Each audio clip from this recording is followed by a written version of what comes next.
Allah bakungaanidde mu maka g'omukulu Rashid Semanda okujaguza Eid al-Fitr oluvannyuma lw'okumalako omwezi omutukufu ogwa Ramadan nga Supreme Mufti wa Uganda Sheikh Shaban Galabuzi, Mungu Fabius Kasi ne Katikkiro w'ekika ky'Ente nabo bagwetabyeko nga basookedde mu dduwa y'okusabira famire.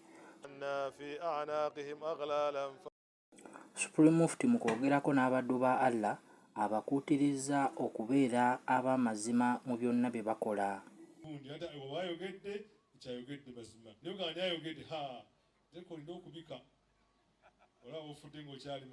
Teekako n'okwebaza omukulu Rashid olw'okuwagira enteekateeka z'Obusiraamu ez'enjawulo n'obuweereza obulungi eri Obusiraamu.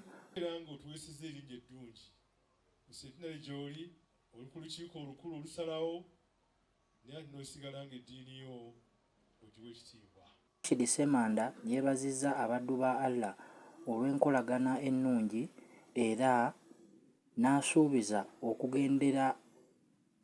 okugenda mu maaso n'okukola ebyo eddiini by'emulagira.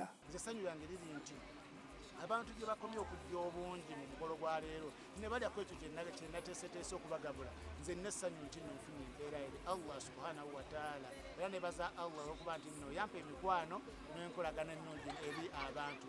Neebaza olw'ekyo entendeka gye tufunye ennungi okuba eri naddala Ssaabasajja ne Katikkiro nga batulambika enkola gye tukolamu, eyo gye twagazisizza abantu bangi nnyo olw'enkola yaffe ennungi ate erimu obwerufu obw'amaanyi. Self-Creative, MRU TV.